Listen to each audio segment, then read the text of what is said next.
Shalom jemaat Tuhan. Sungguh luar biasa pagi hari ini kita bisa berkumpul di tempat ini bersama dengan saudara kita seiman. Karena Tuhan itu baik dalam kehidupan kita.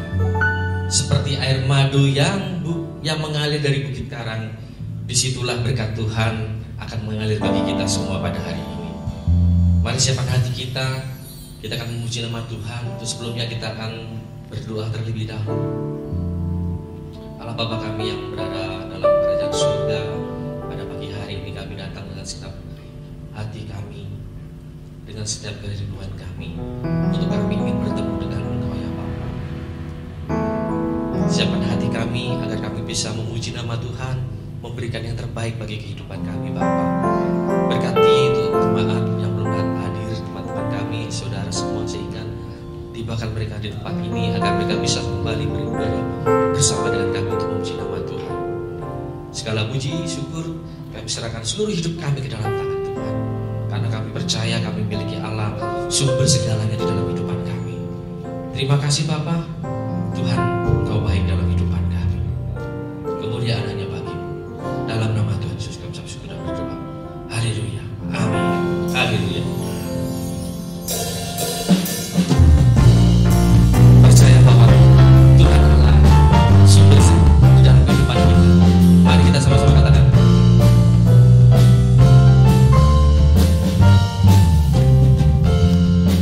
Sama-sama katakan. Dialah segalanya, Dia bagiku. Dialah segalanya, Dialah segalanya, besar kecil. Kobarkan dirinya dan selamatkanku. Dialah segalanya, Dia bagiku. Dari awal, Dialah segalanya, Dia bagiku. Dialah segalanya, Dialah segalanya, besar kecil. Korbankan dirinya dan selamatkanku.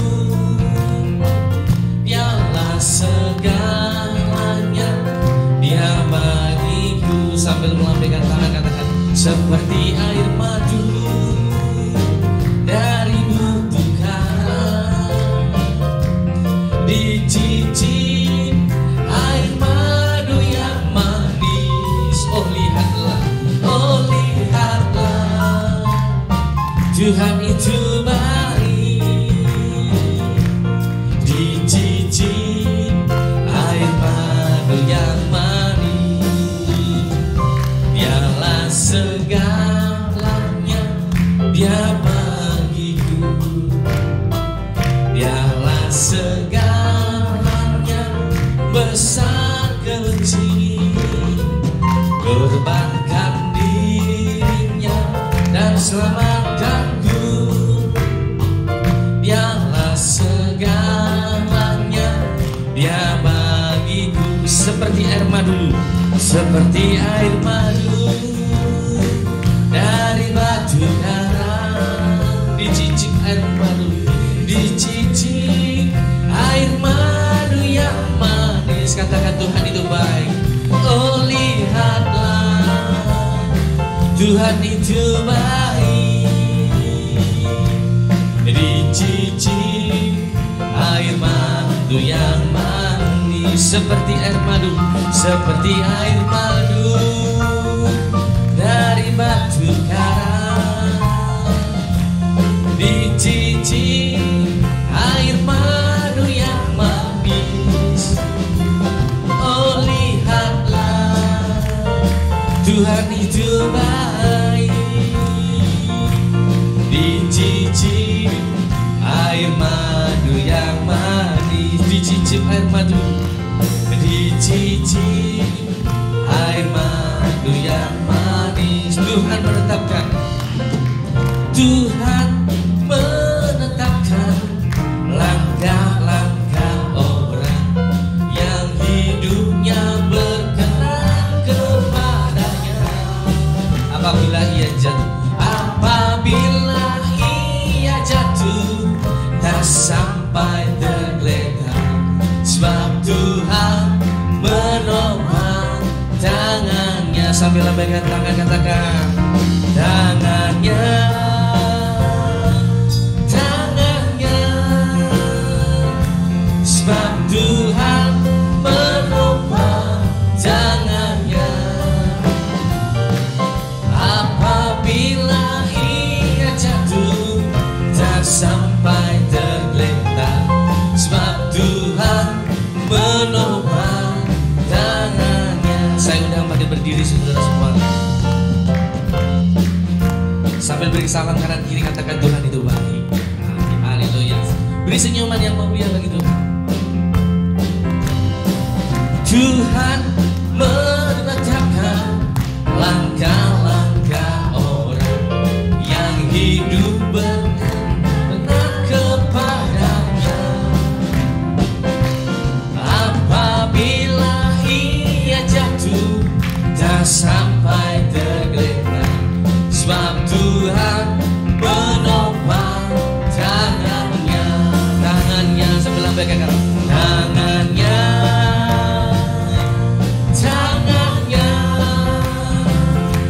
sebab Tuhan menopang tangannya. Apabila ia jatuh, apabila ia jatuh tak sampai tergeletak, sebab Tuhan menopang tangannya. Sekali lagi lambaikan katakan biar cuma tangannya, tangannya, sebab Tuhan menopang tangannya. Apabila ia jatuh tak sampai tergeletak, sebab Tuhan menopang. Sekali lagi biar cuma saja yang terbaik. Tangannya, tangannya, sebab Tuhan menopang tangannya. Apabila ia jatuh, apabila ia jatuh dan sampai tergeletak, sebab Tuhan menopang tangannya. Sebab Tuhan menopang, sebab Tuhan menopang tangannya,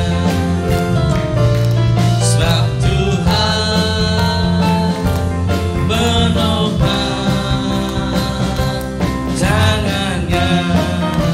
Berikan kemuliaan hanya bagi Tuhan. Haleluya, haleluya. Kita percaya bahwa kita tidak pernah meragukan akan kesetiaan Tuhan dalam kehidupan kita. Amin. Karena Yesus adalah Raja di dalam hidup kita semua. Amin. Hanya Kau Tuhan sumber kekuatan.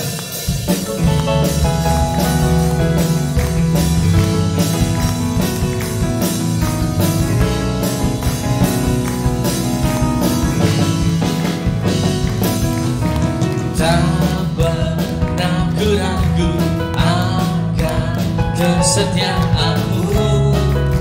Kau pegang hidupku sepenuh jiwaku, sepenuh jiwaku.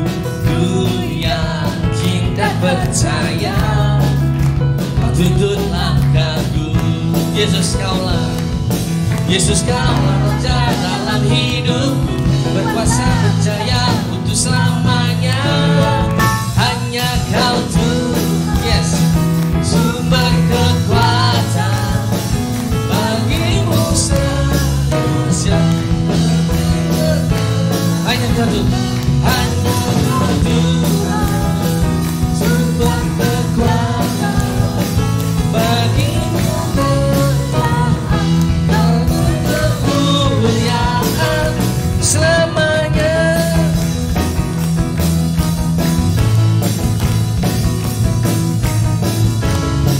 Silap hati kita mau katakan dengan senang. Tak pernah ku ragu akan kesetiaan-Mu. Kau pegang hidup, Kau pegang hidupku sepenuh jiwaku, sepenuh jiwaku. Ku yakin dan percaya Kau tuntun langkahku.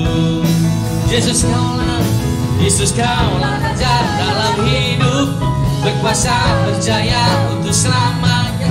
Yesus kaulah Raja dalam hidupku, berkuasa untuk selamanya. Hanya Kau Tuhan, sumber kekuatan, kuasa-Mu tercurah bagiku senantiasa.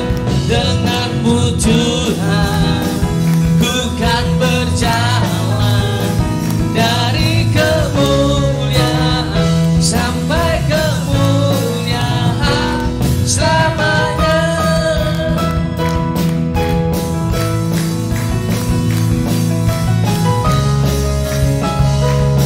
Katakan, Yesus kaulah Raja dalam hidup. Yesus kaulah Raja dalam hidup, berkuasa berjaya untuk selamanya. Yesus kaulah Raja dalam hidup, berkuasa berjaya untuk selamanya. Hanya Kau Tuhan, sumber kekuatan, kuasa-Mu tercurah bagiku senantiasa. Denganmu Tuhan, ku kan berjalan dari kemuliaan. Sekali lagi biar cepat saja katakan, hanya Kau Tuhan, sumber kekuatan, kuasa-Mu tercurah bagiku senantiasa. Denganmu Tuhan, ku kan berjalan dari kemuliaan sampai kemuliaan. Dengan Kau Tuhan, sumber kekuatan, kuasa-Mu tercurah bagiku senantiasa. Denganmu Tuhan, ku kan berjalan dari kemuliaan sampai kemuliaan selamanya.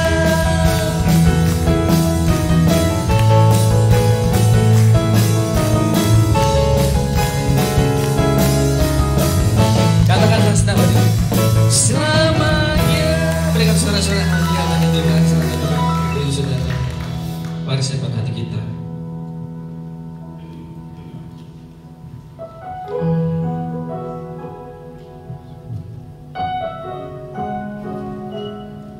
Tidak ada Allah yang seperti Engkau di dalam kehidupan kami, ya Bapa.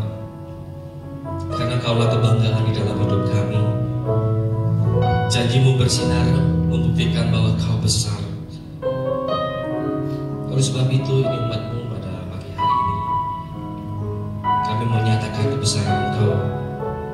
Kami akan memberikan pujian hormat kami bagi kemuliaan hanya bagi-Mu.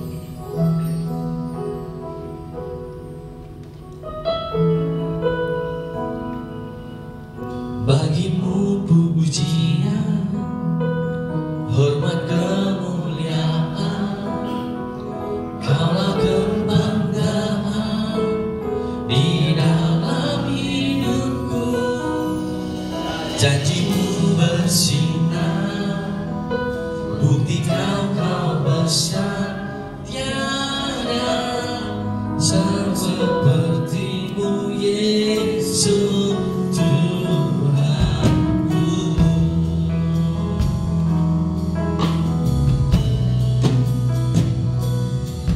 Bagi-Mu pujian, hormat kemuliaan, Kaulah kebanggaan di dalam hidupku.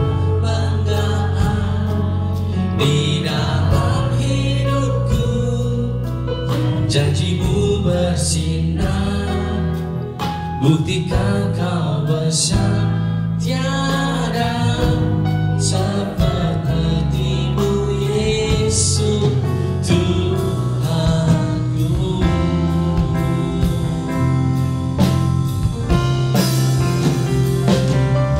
Bagi-Mu pujian, hormat kemuliaan, Kaulah kebanggaan di dalam hidupku.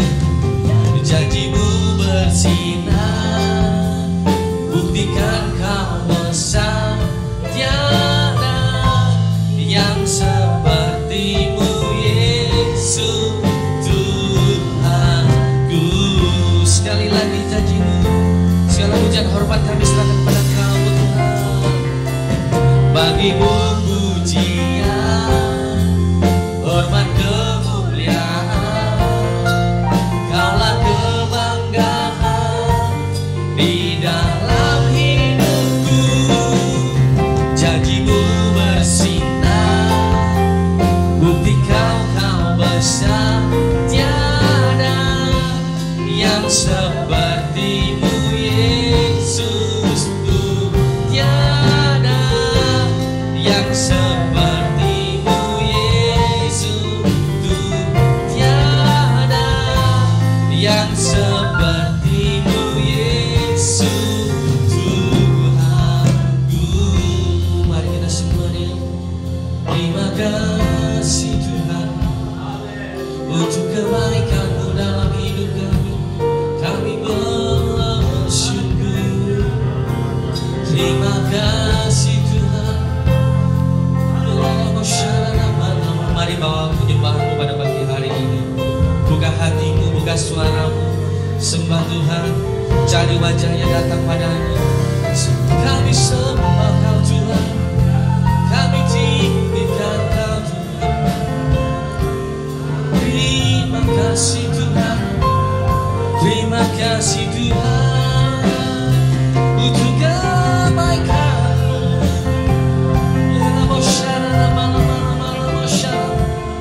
Mari lebih lagi datang sembah Tuhan. Kalau kau mengasihi Tuhan, saya undang bangkit berdiri sembah Tuhan. Ini saatnya kau berkumpul dengan Tuhan. Cari wajahnya, cari suara Tuhan. Terima kasih dengan senang hati kami sembah Kau Tuhan. Tiada yang seperti-Mu. Lebih lagi masuk dalam hadirat Tuhan, lebih lagi sembah Tuhan.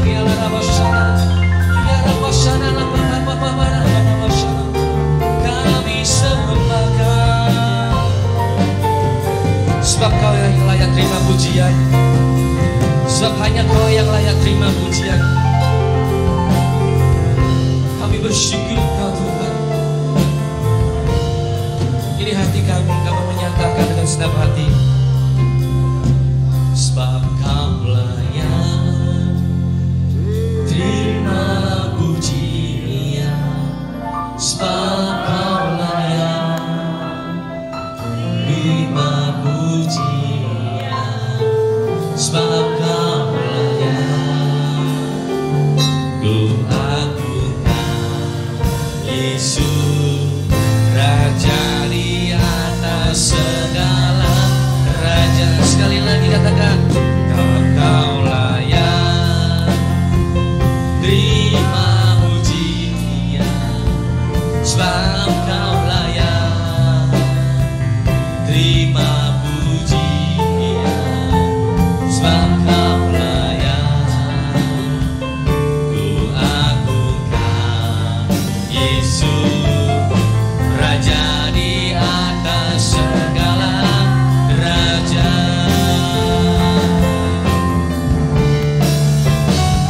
Sebab Kau layak terima pujian, sebab Kau layak terima pujian, sebab Kau layak. Ku agungkan Yesus, Raja di atas segala raja. Sekali lagi dengan segenap hati, jemaat katakan, sebab Kau layak terima pujian, sebab Kau layak terima pujian, sebab Kau layak. Ku agungkan Yesus, Raja di atas segala raja. Raja di atas segala raja, Raja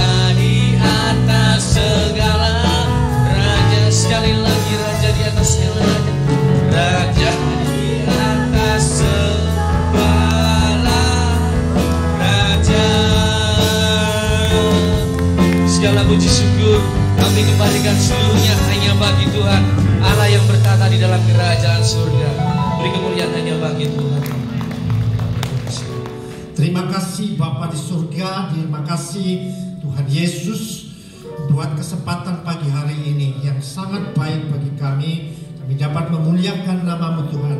Saatnya kami mendengar dan belajar akan kebenaran firman-Mu, sebab Engkaulah yang membentuk hidup kami, hidup berkenan kepadamu. Dan kami percaya bahwa firman-Mu adalah sumber pertolongan kami, firman-Mu sumber kekuatan kami, sumber-Mu sumber daripada Tuhan itu sendiri yang akan memimpin kami, sehingga segala apapun kelemahan kami, persoalan kami percaya pertolongan Tuhan yang ajaib akan menolong, akan terjadi di dalam hidup kami.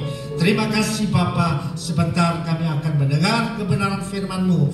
Kami belajar tunduk, setia, taat akan kebenaran firman-Mu. Dan biarlah firman-Mu berbicara dalam setiap hati kami. Kami tanggalkan seluruh keberadaan kami, seluruh pikiran kami sebagai manusia. Kami kenakan pikiran Kristus yang adalah kebenaran bagi kami. Dan kami mau senantiasa diamkan suara hati kami saat kami mendengar firman-Mu, kecuali firman-Mu yang kami dengar untuk menjadi kekuatan dan memimpin jalan hidup kami. Terima kasih Bapa, sucikan hamba-Mu dan sucikan seluruh umat-Mu, supaya kami benar-benar terima berkat firman-Mu pada pagi hari. Segala kuasa yang hendak mengganggu di dalam bentuk apapun, kami patahkan saat ini juga. Dalam nama Tuhan Yesus, supaya kami duduk diberkati oleh kebenaran firman-Mu. Haleluya. Semua orang percaya katakan amin. Amin. Puji Tuhan, saudara yang dikasihi Tuhan Yesus. Shalom. Puji Tuhan, pagi ini saudara yang dikasihi Tuhan, kita akan belajar bersama-sama kebenaran firman Tuhan yang diberikan oleh GPI Pusat. Saya melihat begini saudara, bahwa kepemimpinan dari ketua pusat kita, Bapak Rubin, dia memberikan tema-tema khusus bagi umatnya, khususnya GPI yang ada di seluruh permukaan bumi ini, diberikan tema khusus. Saya melihat bahwa luar biasa tema-tema yang diberikan, bukan lagi tema-tema yang hanya menyenangkan daging atau memberikan susu, tetapi memang tema-tema itu sedang mengajar umat Tuhan untuk dibentuk lebih dewasa, untuk dipersiapkan Tuhan menjadi mempelai Tuhan. Bagaimana mungkin kalau umat Tuhan masih kanak-kanak?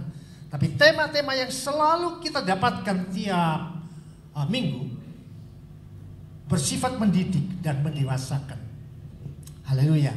Dan saya melihat bahwa ini sangat baik. Karena apa? Kalau tema sudah diberikan dari pusat, tidak ada tendensi kepentingan pribadi seorang pembicara untuk mengambil ayat-ayat tertentu untuk kepentingannya sendiri. Tidak. Tetapi GPI Pusat sudah memberikan tema untuk mengajar umat Tuhan menjadi dewasa di dalam Tuhan. Amin, saudaraku. Dan sebab itu pagi hari ini kita mendapatkan sebuah tema yang luar biasa. Ya, saya juga diajar melalui kebenaran firman Tuhan ini. Tema kita adalah melayani dengan hati hamba. Bisa ditayangkan, ada slide-nya. Itu tema kita, saudaraku, melayani dengan hati hamba. Saudara yang dikasihi Tuhan, kenapa kok temanya tidak? Oh, ikut Yesus diberkati, ikut Yesus ditolong. Yang membuat kita dinina-bobokkan dengan tema-tema tertentu yang membuat orang hanya sementara untuk daging. Tetapi tema-tema dikatakan melayani dengan hati hamba. Puji Tuhan, rupanya slide terganggu. Tapi itu tema kita, saudara. Melayani dengan hati hamba, itulah tema yang diberikan. Mungkin saudara akan berkata, nah itu saudara berkata begini, gimana Pak tema itu gak cocok buat saya. Emangnya kita hamba, kita yang duduk sini ini bos-bos semua. Ya tak? Tapi mengapa kita sedang dibawa kepada satu pengertian pengajaran bahwa siapapun saudara dan saya adalah hamba di mata Tuhan. Bisa katakan amin? Mungkin saudara berat katakan, tapi itu memang sebuah kenyataan. Kita melayani dengan hati hamba. Memang berat saudaraku, karena memang kita notabene kita adalah hamba-hamba yang telah ditebus. Amin. Nah, kalau saudara tidak ditebus, tetap saudara namanya hamba. Ya, puji Tuhan, kita saat ini boleh dikatakan kita hamba. Oke, puji Tuhan. Tapi kita adalah hamba Kristus Yesus. Amin. Beri sorak-sorai bagi Yesus Tuhan kita. Yang saya sedihkan saudara, kalau saudara tidak merasa bahwa saudara adalah hamba Kristus atau hamba Tuhan, tetapi yang ada di dalam tanda kutip yang saudara tahu dari beri istilah-istilah di dalam dunia ini, bahkan di dalam Alkitab dicatat ada hamba-hamba yang dikatakan bisa menjadi hamba itu budak. Hamba-hamba yang bisa disandang oleh manusia bisa menjadi hamba dosa kalau saudara tidak ditebus oleh Kristus. Amin. Jadi hamba dosa saudara. Apalagi bisa saudara menjadi hamba nafsu.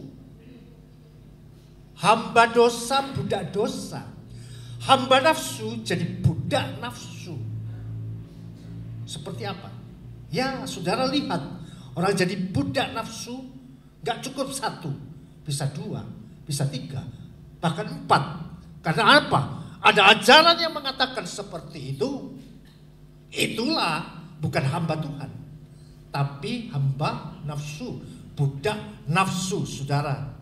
Apalagi yang firman Tuhan katakan bisa jadi hamba uang. Ya, dengan kata lain juga budak uang.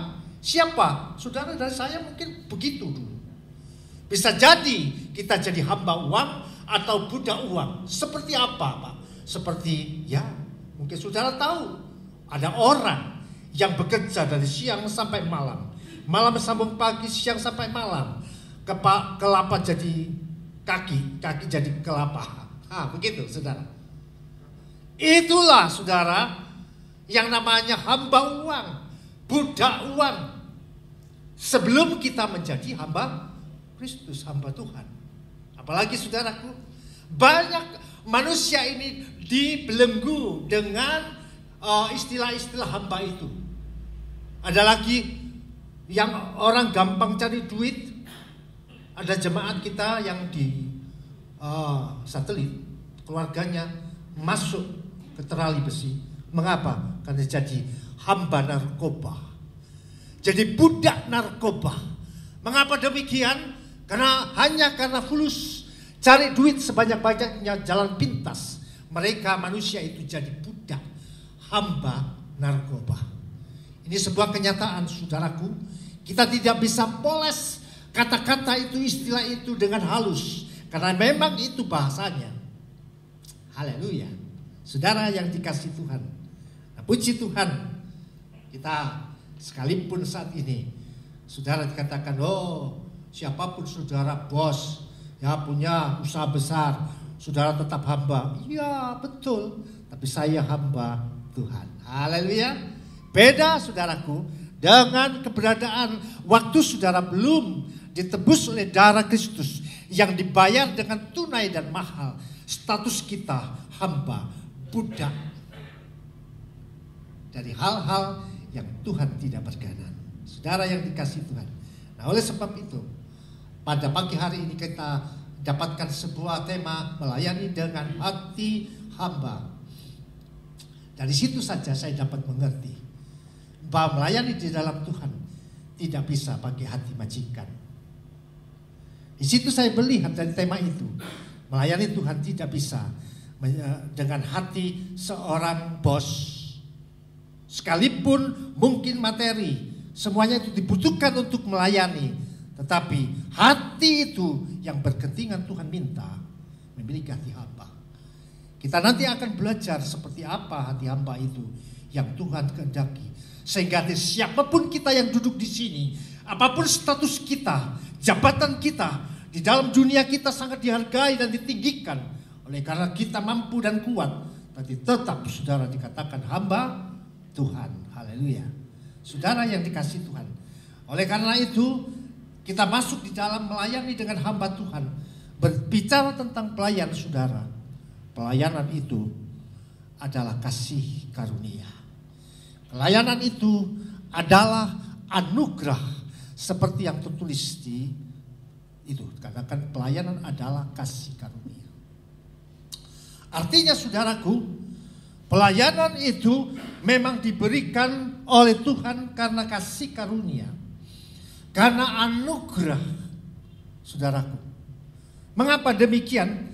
Karena pengertian dari karunia dan anugerah itu adalah sebuah pemberian cuma-cuma yang diberikan kepada manusia yang sebenarnya manusia itu tidak layak menerimanya.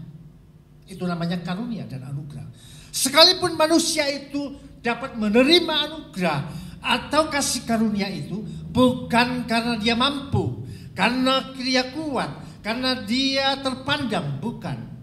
Tapi firman Tuhan berkata, kalaupun siapapun manusia memperoleh anugerah atau kasih karunia itu hanya semata-mata dipilih oleh Tuhan untuk diberikan kasih karunia atau anugerah itu. Contoh, seperti apa Pak? Saya kok gak paham. Kalau kita ini, pelayanan ini, saudara ada ini, karena kasih karunia dan anugerah. Contoh saudaraku, kalau itu diberikan cuma-cuma kepada orang yang sebetulnya tidak layak menerima, tapi dia terima. Itulah anugerah dan kasih karunia.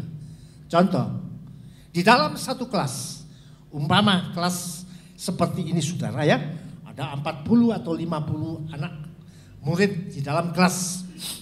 Nah, setiap tahun saudara, itu kan murid-murid mesti dia naik pangkat, naik kelas bukan?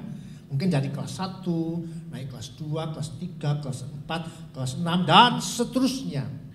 Tapi ceritanya begini saudara, di dalam satu kelas ini ada namanya si botol. Nah, saya ambil nama anak itu si botol. Nah, si botol ini dari ke tahun-tahun dia tetap aja di kelas itu. Sudah naik lainnya kelas 2, kelas 3, dia si botol ini saudaraku, dia tetap ada di kelas itu. Mengapa saudaraku? Waktu ditanya guru, botol, kamu itu kok gak pindah kelas, kok tetap di sini? Wah, namanya si botol, pinternya jawab saudaraku. Sekalipun dia tetap di kelas itu. Jawabnya gimana sama gurunya? Iya Pak Guru, kan kata Tuhan Yesus ya, firman Tuhan, pinter ini, mungkin sekolahnya sekolah Kristen mungkin. Si botol jawab, iya Pak Guru, kan di dalam firman Tuhan, Tuhan Yesus tidak pernah berubah. Dulu, sekarang, dan selama-lamanya. Nah, saya mengimani pujian itu Pak Guru. Tuhan Yesus tidak berubah. Tetap aja. Wah, luar biasa di botol ini. Sekalipun dia botol, kenapa namanya botol? Karena dia bodoh dan tolol. Sehingga dia namanya botol. Begitu saudara. Nah, dari tahun ke tahun tetap aja di situ. Katanya sini Tuhan Yesus tidak berubah. Memang botol itu namanya. Ya, memang botol. Nah, kita tidak saudaraku. Kita luar biasa. Karena kita tahu siapa kita saudaraku. Saudara yang dikasih Tuhan. Itulah saudaraku contoh daripada, belum saya lanjutkan kisahnya. Ini anak tidak naik kelas. Lalu satu waktu saudara, si kepala sekolah ini lihat si botol ini, dia tahun ke tahun tetap aja di situ. Lainnya sudah SMP, SMA, sudah universitas, botol betul itu ya. Nah, satu waktu si kepala sekolah bilang begini, Tol, sini Tol, botol, gini. Kasihan kamu itu, ya sudah umurmu segini tetap aja botol. Gini aja sudah, tahun depan kamu saya naikkan kelas. Saya naikkan kelas. Tiap tahun tak naik no kelas wis. Masih dapetnya ndok, angkanya merah. Tetap tahun tak naik no kelas 2. Nanti tahun 3 kelas 3. Kasihan sih si kepala sekolah, kenapa? Bayar terus iurannya. Luarnya sekalipun botol dia tetap bayar iurannya. Gitu ya saudara. Nah, dinaikkan kelas. Inilah saudaraku yang saya maksudkan sebuah karunia atau anugerah yang sebetulnya tidak layak diterima oleh si botol itu tadi. Tapi dia bisa naik kelas dari tahun ke tahun. Demikian hidup saudara dan saya.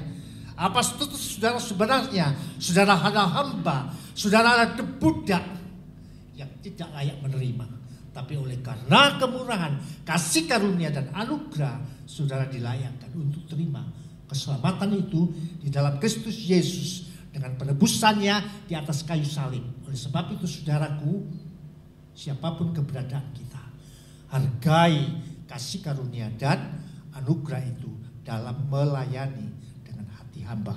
Haleluya saudara. Puji Tuhan saudara yang dikasihi Tuhan. Saudara yang dikasihi Tuhan. Memang kalau tema kita berkata bahwa melayani dengan hati hamba itu bukan melayani dengan kasih karunia, anugerah, bukan melayani dengan ambisi. Atau pelayanan itu dikejar-kejar dengan target tertentu, saudaraku. Mengapa? Karena fenomena kekristenan terjadi yang saya lihat, saudaraku, yang di dalam kehidupan kekristenan ini seringkali orang mengatasnamakan anugerah pelayanan itu, tapi bukan oleh karena kasih karunia dan anugerah. Tetapi pelayanan itu dikejar, dicari, apalagi berkaitan dengan jabatan, kedudukan, atau lagi dengan duit. Mereka mengatasnamakan pelayanan. Mereka bisa kemana-mana mengataskan seorang penginjil yang memberitakan firman Tuhan. Tapi adakah saudara tahu apa yang ada di dalamnya? Melayani dengan hati hamba atau dia punya kepentingan untuk mencari kebutuhan. Ini yang beda. Karena gembala-gembala sidang, mereka membawa umat Tuhan, mereka datang mengumpulkan, membaptis, menjadikan anak Tuhan. Tapi banyak orang sekarang ini mengataskan melayani, tetapi tidak dengan hati hamba. Itu saudara perlu cermati, sehingga fenomena itu terjadi saat ini. Saudara, seringkali kita melihat karena pelayanan ini hanya menjadi sebuah pelarian. Bisa. Kalau saya contohkan tadi si botol, dia dapatkan kasih karunia dan anugerah itu betul. Tetapi fenomena yang terjadi di dalam dunia yang kompleks ini, seringkali melayani bukan dengan kasih karunia dan hati hamba, tapi punya kepentingan cari jabatan atau cari kebutuhan. Ya, berkaitan dengan si botol tadi, sekolah gak naik-naik. Istilahnya di botol. Ya setelah dia lepas sudah dewasa, mungkin dia bekerja gak berhasil-hasil. Dia senantiasa gagal. Lalu dia berpikir-pikir, wah dia datang ke gereja, enak juga jadi pendeta. Kan begitu, jadi hamba Tuhan. Nah itulah bukan anugerah kasih karunia, bukan panggilan, tapi ambisi. Dia cari jabatan itu, dia kejar jabatan itu. Statusnya dia pakai label melayani, tapi bukan oleh karena kasih karunia atau anugerah. Saudara, oleh sebab itu dia bekerja, dia gagal, bisa. Dia lari, jadi pelarian, jadi dan tanda kutip berita Injil, atau mungkin pendeta, kita tidak tahu, tapi ada di dalam dunia ini. Nah, saudara, firman Tuhan sedang mengajar saudara dan saya, sekalipun kita tidak dapatkan label itu pendeta, penginjil, tapi saudara punya hati hamba, saudara melayani Tuhan yang menciptakan langit dan bumi ini. Saudara yang dikasihi Tuhan Yesus, kalau berbicara tentang hamba, saudaraku, hamba itu di dalam bahasa Yunani dikatakan doulos. Ya, doulos itu hamba, itu budak. Pada zaman dulu, saudara-saudara yang dikasihi Tuhan, ya kita kalau status seperti itu, seperti hamba budak itu, atau bahasa Yunani doulos itu, saudaraku, itu diperjualbelikan, saudaraku, pada saat itu, pada zaman itu. Budak itu dijual belikan di pasar, seperti saudara pergi ke pasar membeli bahan makanan. Dan bahan-bahan itu budak-budak itu ditawarkan di pasar budak itu, dan harga dari budak itu tergantung daripada usia dan produktivitasnya. Nah, saudara kalau pilih ikan kan begitu. Ini masih fresh apa enggak? Ya, ini sudah. Ini kalau daging alot tuwek ini wes, gak enak sing ini loh, yang empuk-empuk. Saudara kan pilih itu. Demikian juga pada masa itu, doulos itu, budak itu dijejer di pasar. Siapa yang akan beli tergantung harganya itu dari usia dan produktivitasnya. Kalau masih kuat, wah ini bisa dipakai untuk jadi pelayan, jadi hamba, jadi pesuruh apa kuat. Tapi yang sudah tuwek mau bongkok, ya istilahnya mau game, murah ini sudah.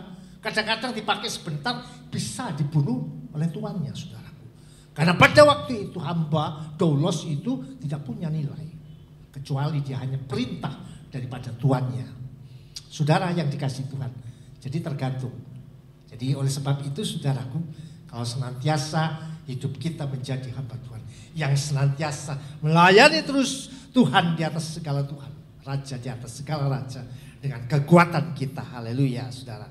Terima kasih Tuhan buat firman Tuhan ini. Bapak, Ibu, saudara yang dikasih Tuhan, kalau kita melihat tema ini terambil dari Lukas 1 ayat 26 sampai 38. Kita tidak baca, tapi peristiwa itu adalah peristiwa di mana malaikat itu datang kepada Maria.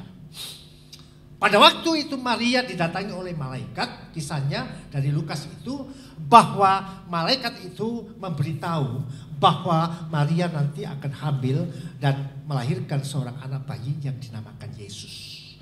Nah, dari situlah saudaraku kita bisa belajar dari peristiwa Lukas ini sebuah prototipe atau role model atau contoh teladan apa yang Maria lakukan waktu dia terima wahyu dari malaikat itu untuk menerima apa pesan Tuhan, dan dia harus terima melayani sebagai hamba.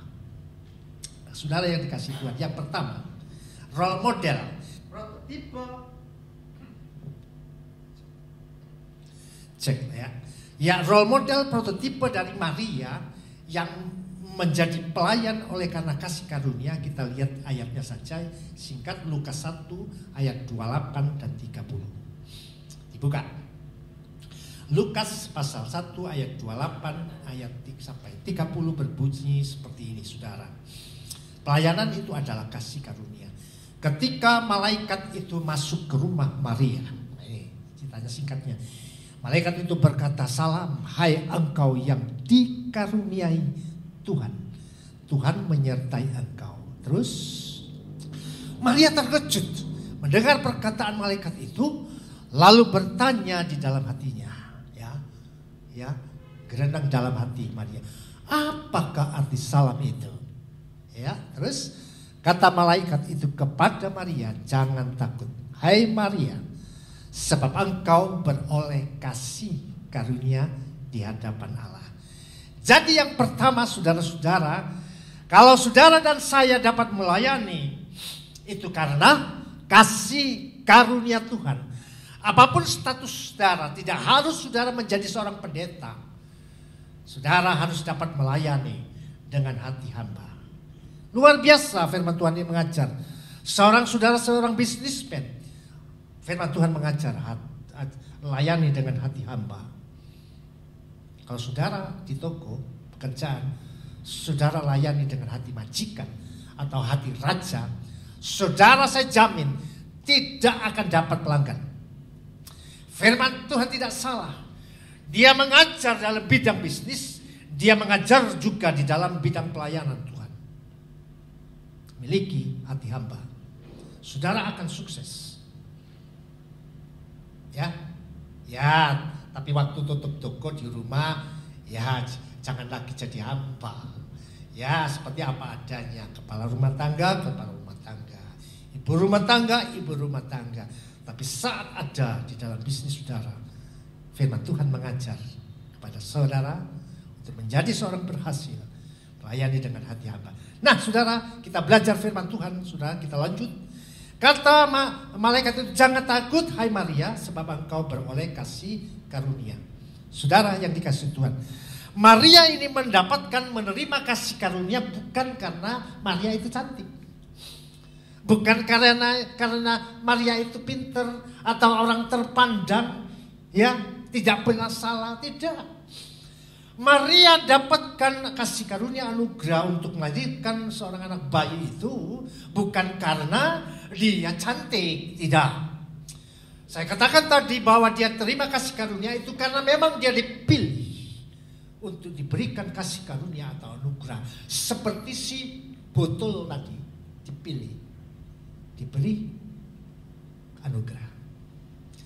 Nah, saudara yang dikasihi Tuhan, bayangkan saudaraku, kalau saudaraku bukan karena kasih karunia Maria terima salam itu, saudara, saya dapat bayangkan bahwa bisa Maria itu akan menolak. Kalau bukan anugerah, Maria akan menolak. Kalau malaikat berkata engkau akan mengandung dan melahirkan seorang anak, padahal dia belum bersuami. Nah, oleh sebab itu saudara yang dikasihi Tuhan, dia pasti akan menolak. Dia akan menolak. Mengapa? Alasannya pasti Maria, saudaraku, dia akan menjadi malu. Dia berpikir ini sebuah aib buat saya. Gak bisa, saya gak mampu. Jangan. Mengapa? Pada waktu itu saudaraku yang dikasihi Tuhan, kalau wanita ya belum punya suami, lalu punya anak mengandung, aib, ya, memalukan. Ya, saudaraku. Oleh sebab itu kalau bukan kasih karunia, kalau bukan anugerah, saya pastikan bahwa Maria pasti menolak. Malu dia, aib. Tapi beda dengan zaman sekarang toh, ya. Ya toh anak-anak muda. Anak-anak muda. Nah, belum waktunya sudah istilahnya berbadan tua. Biasanya langsing kok jadi gemuk. Wah, gak aib itu, gak malu, malah bangga. Wah, malah bangga gini. Wah, ini saya dulu kecil, sekarang tambah gede loh, tambah gede. Itu zaman now, saudaraku. Tapi pada waktu itu, saya katakan bahwa Maria pasti menolak kalau bukan kasih karunia dan anugerah. Tapi oleh karena kasih karunia dan anugerah, dikatakan yang pertama, melayani Tuhan dengan hati hamba. Oleh karena kasih karunia, maka Maria berkata, aku ini hambamu, saudaraku. Luar biasa. Dan dia memang dipilih, menerima kasih karunia dan anugerah, dipilih. Tidak sembarang orang. Itulah hebatnya firman Tuhan. Ya, saudaraku, melayani dengan kasih karunia dan anugerah Tuhan. Beda, saudaraku, kalau pelayanan itu bukan oleh karena kasih karunia atau anugerah, di latar belakangnya dia kejar pelayanan itu, dia targetkan untuk cari jabatan atau kebutuhan. Ujung-ujungnya saya dapat pastikan bahwa orang itu akan sombong. Saya katakan Maria ini. Kalau Maria itu bukan dapatkan kasih karunia, dia pasti sombong. Dia gak katakan itu aib, tapi dia bilang gini, loh, Tuhan ini jerukku ini, siapa yang bisa? Bisa begitu? Bisa. Kalau bukan kasih karunia atau anugerah, orang itu bisa jadi sombong. Saudara yang dikasihi Tuhan, demikian Maria, dia bisa bangga karena dia satu-satunya yang bisa melahirkan Tuhan. Oleh sebab itu yang dikasihi Tuhan, apapun pelayanan kita, di bidang apapun kita, jangan sampai itu karena ambisi kita kejar pelayanan itu. Tapi layani dengan hati hamba. Saudara akan diberikan berkat dan anugerah oleh Tuhan oleh karena kasih karunia. Maria bisa berkata sombong, ya, tanpa kasih karunia. Dia katakan aku ini loh mengandung raja di atas segala raja. Aku ini loh mengandung Tuhan. Kamu siapa? Bisa kok begitu. Tapi beda dengan saudara dan saya yang betul-betul melayani dengan hati hamba. Karena itu sudah di prototipe role modelnya Maria. Dia mencontoh Yesus juga yang menjadi hamba. Bahkan dia rela Tuhan menjadi manusia bahkan sampai mati. Demikian Maria juga, saudaraku, dia melayani mau terima dengan hati hamba. Sama dengan saudara, kalau saudara melayani dengan hati hamba, maka itulah yang saudara dapatkan oleh karena kasih karunia atau anugerah, bukan oleh karena siapa saudara. Oleh karena saudara pinter, mampu, kuat dan gagah. Tidak. Tapi pelayanan itu semata-mata karena kasih karunia yang pertama. Yang kedua ditampilkan. Yang kedua adalah pelayanan membutuhkan kuasa Allah. Nah, saudara yang dikasihi Tuhan, pelayanan membutuhkan kuasa Allah. Pelayanan-pelayanan kekristenan, pelayanan-pelayanan penginjilan membutuhkan kuasa Allah. Apakah butuh duit? Butuh. Tapi bukan segala-galanya. Sekalipun banyak uang yang dibutuhkan, tapi tanpa kuasa Allah, pelayanan itu akan hambar. Saudara yang dikasihi Tuhan, oleh sebab itu hal yang kedua dikatakan, pelayanan hati melayani dengan hati hamba adalah pelayanan yang membutuhkan kuasa. Saudara, Lukas 1 ayat 35 dibuka. Lukas 1 ayat 35. Jawab malaikat itu kepadanya, kepada Maria, Roh Kudus akan turun atasmu dan kuasa Allah yang maha tinggi akan menaungi engkau. Sebab itu anak yang akan kau lahirkan itu akan disebut kudus dan anak Allah, raja di atas segala raja, Tuhan semesta alam, Yesus namanya. Itu kata malaikat.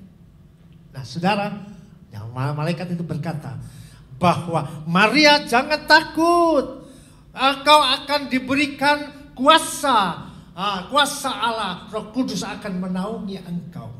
Saudara, hal yang kedua, pelayanan membutuhkan kuasa Allah, artinya kuasa Allah itu, naungan Roh Kudus itu, saudara, memberikan Maria kekuatan. Kekuatan apa? Nanggung malu, nanggung aib.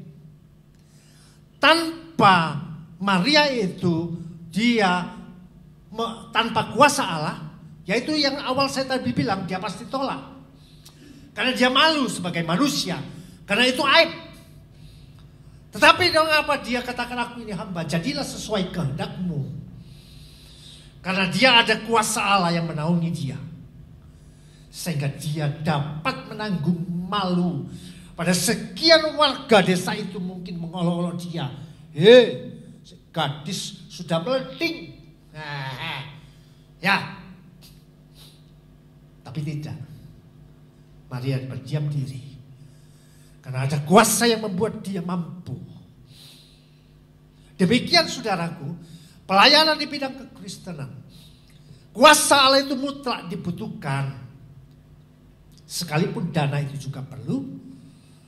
Tapi hal yang prinsip dan mutlak, kuasa Allah, seperti digambarkan oleh prototipe dan role model Maria, yang menerima aib dan malu secara manusia, dia hanya dapat menanggung itu semua oleh karena kuasa daripada Tuhan. Haleluya. Demikian saudara, kalau saudara melayani pekerjaan Tuhan, seringkali saudara gini keliru, ono keliru, sana di cibirin, sana disindir, sana dirasani.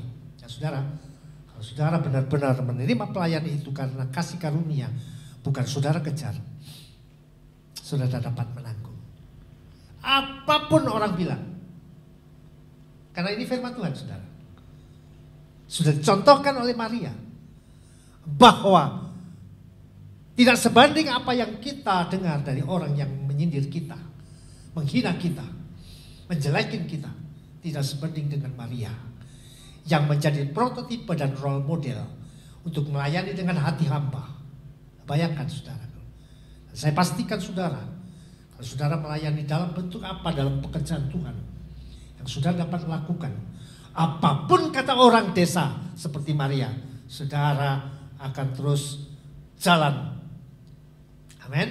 Jalan terus. Karena saudara disertai oleh kuasa Tuhan. Karena Filipi 4 ayatnya yang ke-13 berkata seperti ini.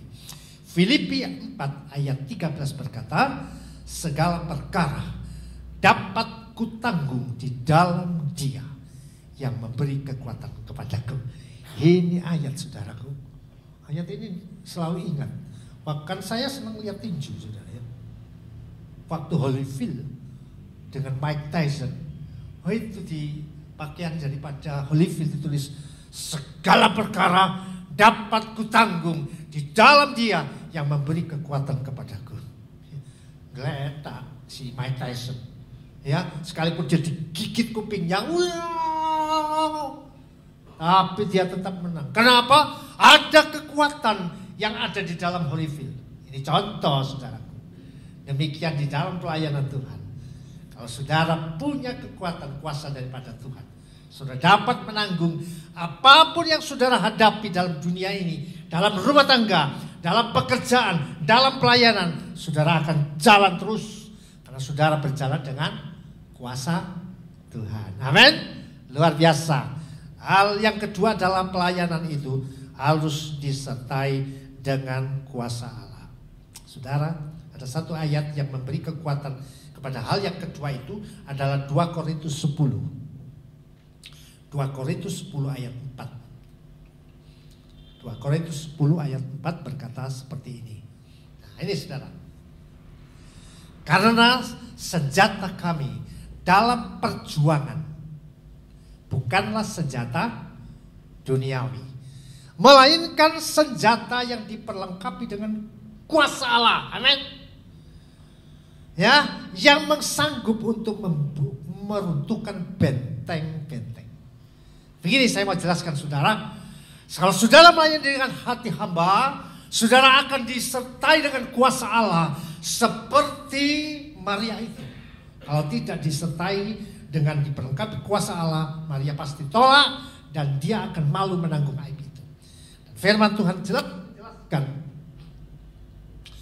karena senjata kami dalam perjuangan bukanlah senjata duniawi, tetapi kuasa Allah yang sanggup meruntuhkan benteng-benteng.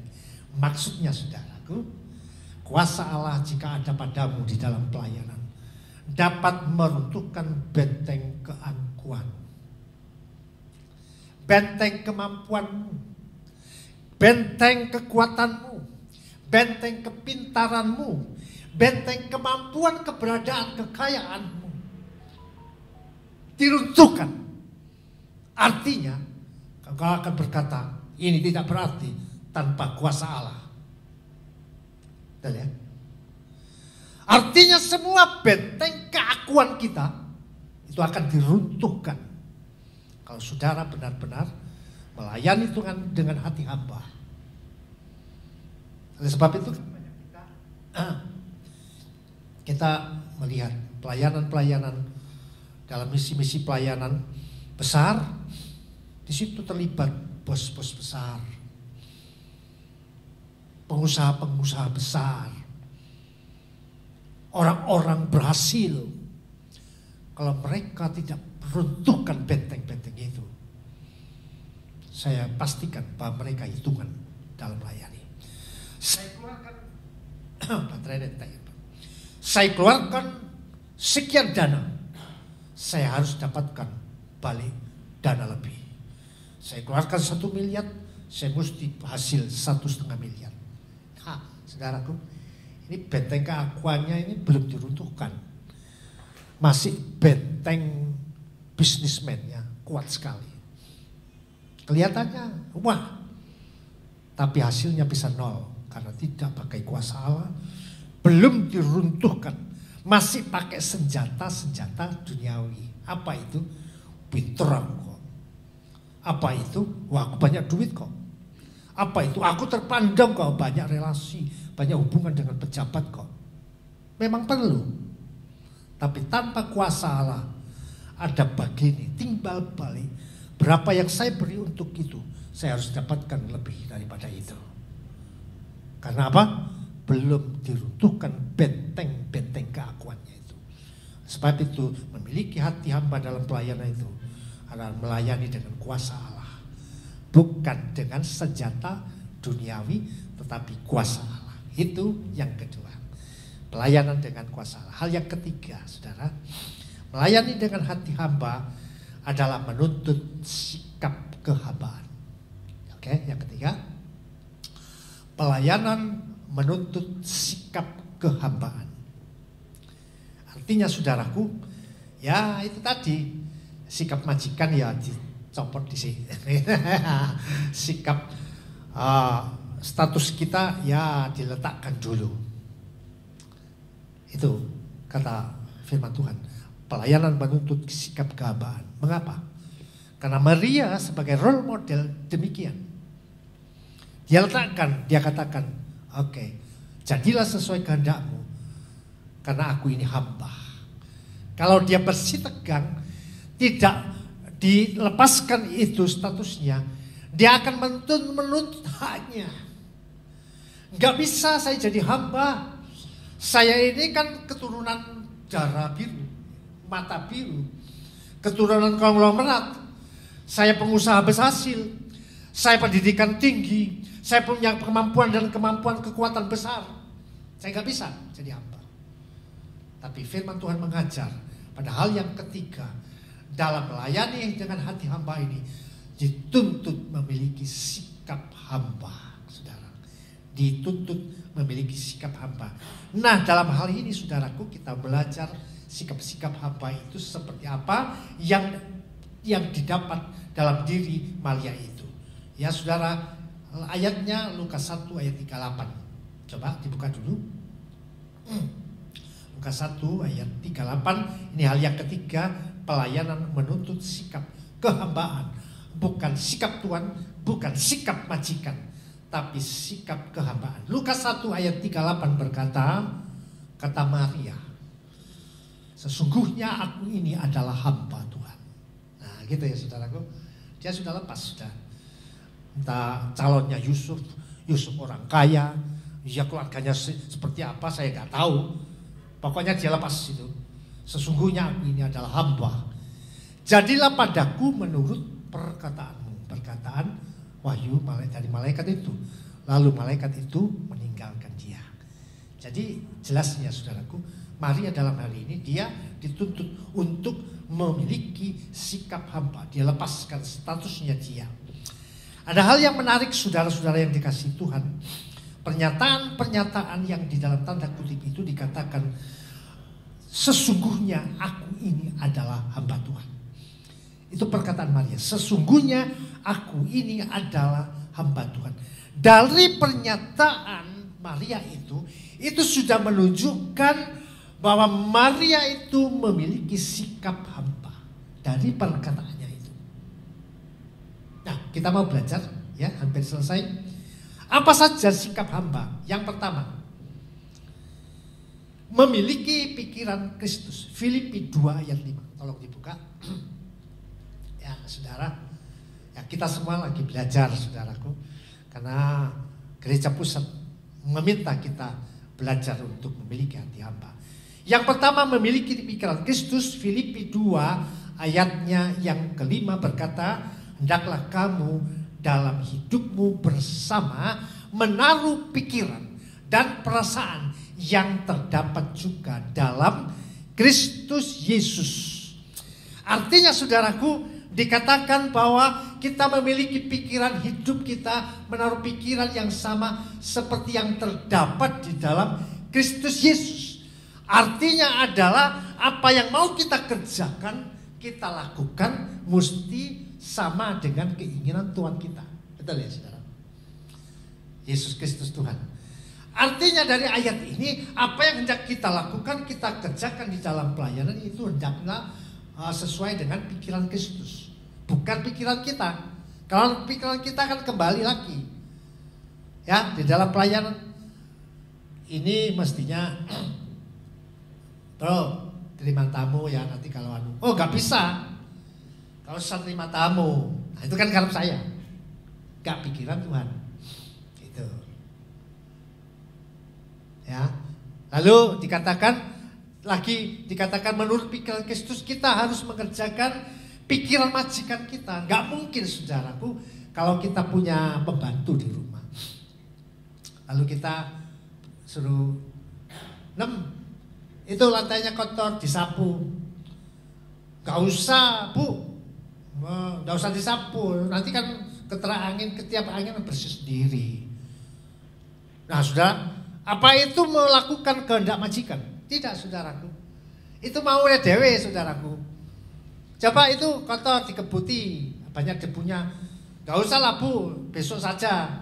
Sekarang saya masih capek. Ya, istirahat dulu, ngantuk. Nah, tadi malam begadang. Gitu ya. Besok aja kan masih ada waktu Bu. Apa itu menurut majikannya? Tidak no? Nah sebab itu ayat berkata, hendaklah kamu di dalam hidupmu bersama menaruh pikiran dan perasaan yang terdapat dan juga dalam Kristus Yesus. Kristus inginkan saudara berdoa, ya berdoa. Kristus Tuhan ingin saudara beribadah. Jangan saudara bantah keinginan majikan firman itu berkata beribadah enggak. Hari itu bukan ini toh. Besok itu ada hari, minggu itu bukan ini toh, minggu itu ada lagi. Gitu. Enggak ya saudara? Nah saudaraku. Jadi jelas ayat ini mengajar bahwa sikap hamba pertama itu memiliki ciri khas, memiliki pikiran Kristus, mengerjakan apa kata majikan, apa kata firman. Hal yang kedua Filipi 2 ayatnya yang ke-6. Lanjut.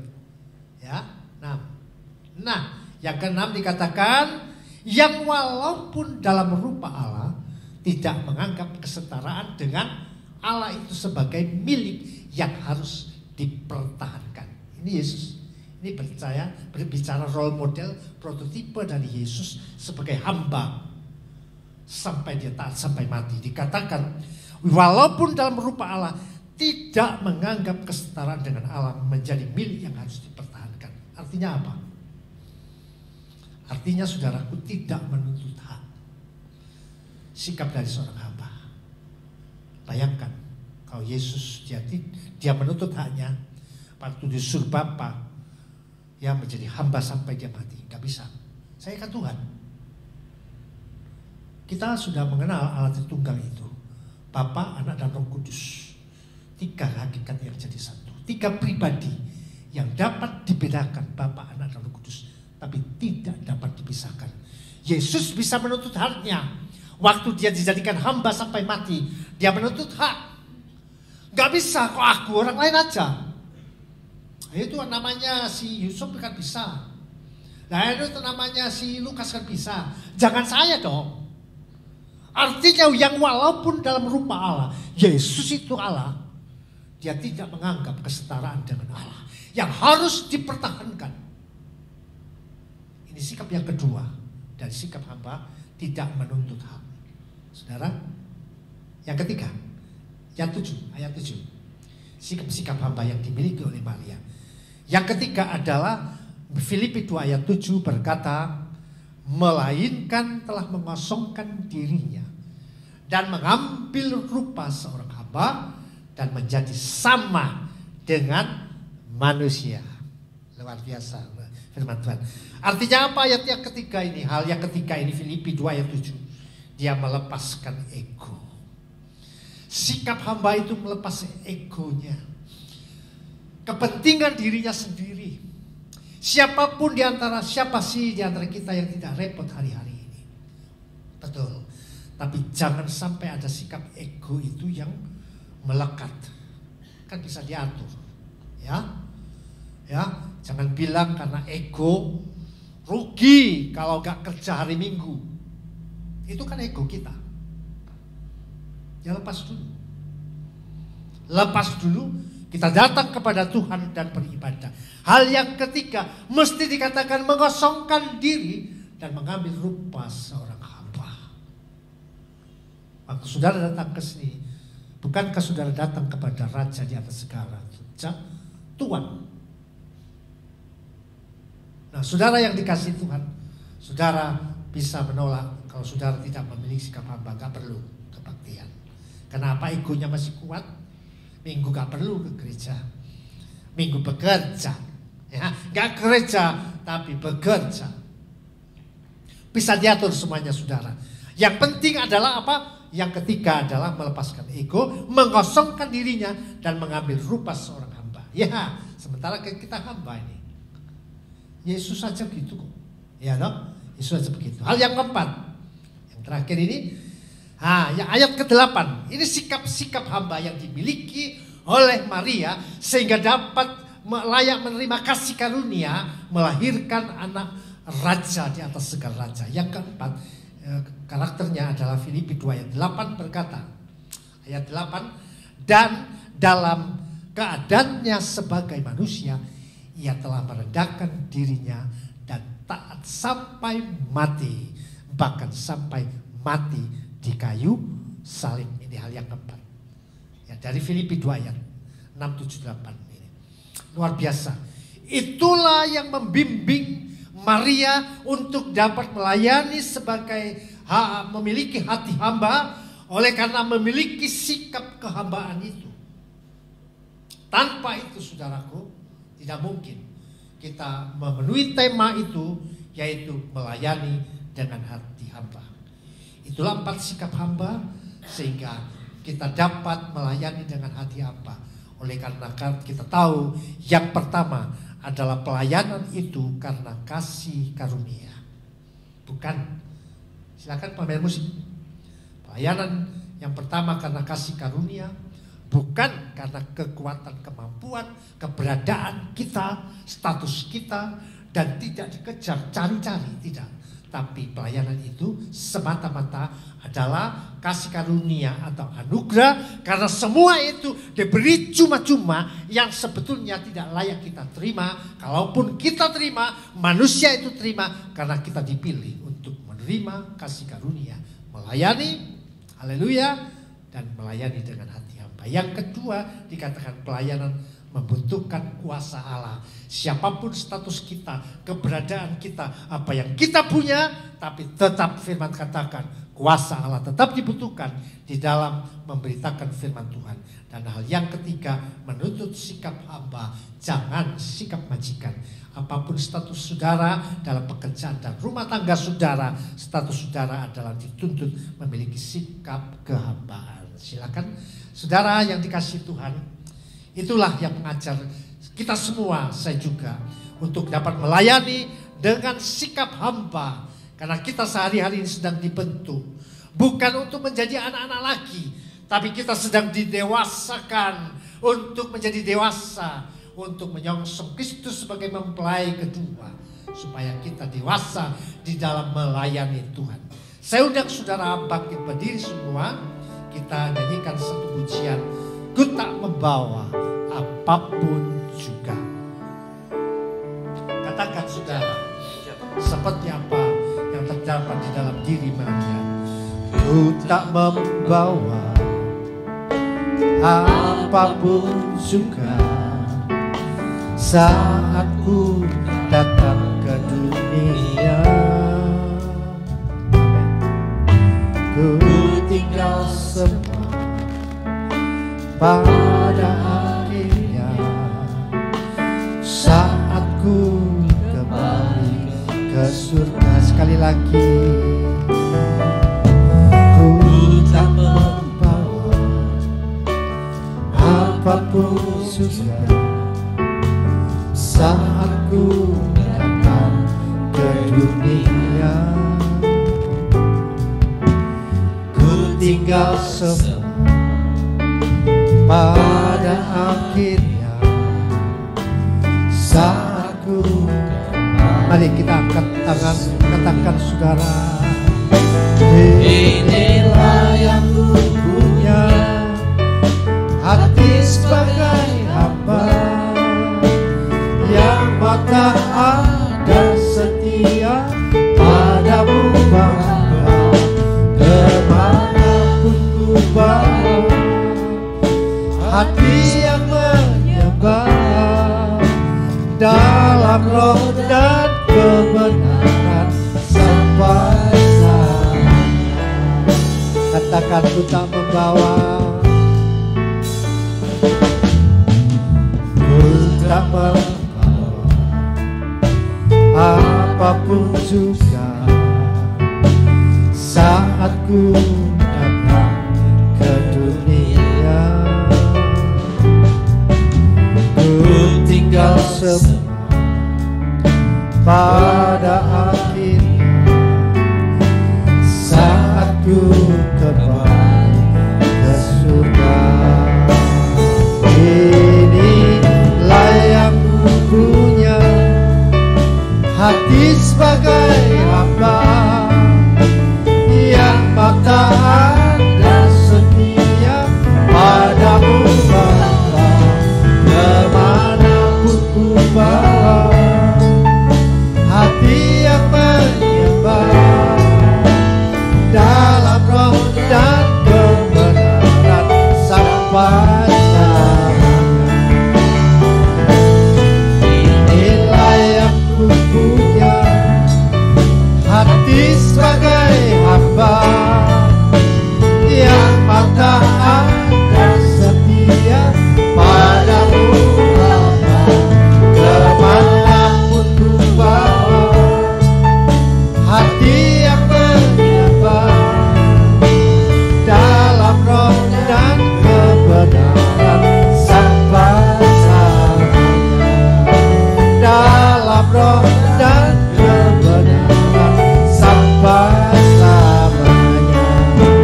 Dalam roh dan kebenaran sampai selamanya.